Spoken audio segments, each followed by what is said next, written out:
good question. Short answer, yes, as long as the system is designed to include the two countries.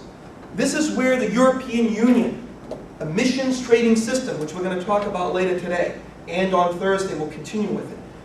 All the European Union member states can buy and sell the permits amongst them.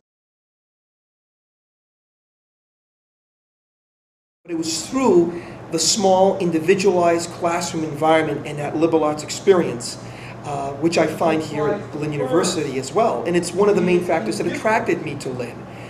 When I became a college professor after graduate school, I always wanted to teach at an institution, undergraduate institution, that was very similar to my own, because I wanted to give back as a teacher to students the same experience that benefited me as an undergraduate.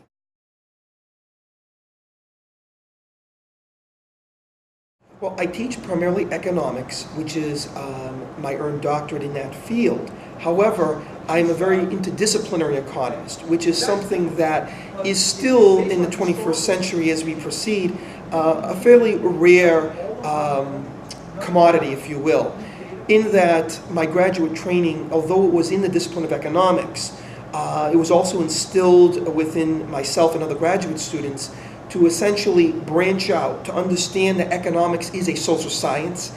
It does relate to psychology, sociology, geography, education, among other fields.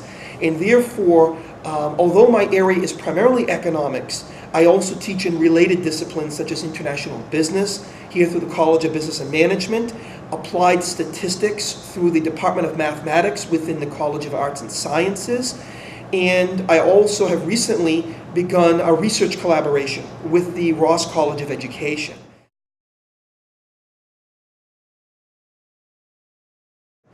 The goal is that students will learn statistics in a manner such that they can apply it in their everyday lives, irrespective of their major, career objective, to be able to simply pick up the morning newspaper or read the news on the internet, to be able to take a survey or a graph and basically interpret it, and to understand the implications for their everyday life.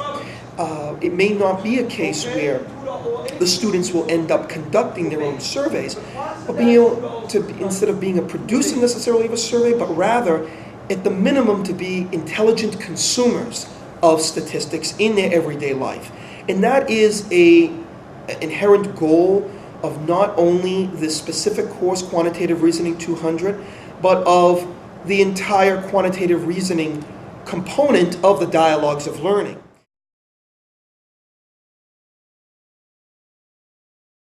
I encourage them to contact me, whether it be seeing me at the end of class, contacting me via email and or voicemail, coming to fixed office hours, or making an appointment. And I try to impress upon them from the first day, within the first 5 minutes, that I'm here to help them learn. And that is my #1 priority. And as such, I encourage students to see me if they don't understand any of the concepts, problems, and any content in the course. And if they say to come see me individually, to work with me, if they ask me the question once, twice, 5 times, 10 times, 20, 50, 100 times, or more, that is okay. And that there's no such thing as a inappropriate or, the students use the term sometimes, a stupid question. There's no such thing as that.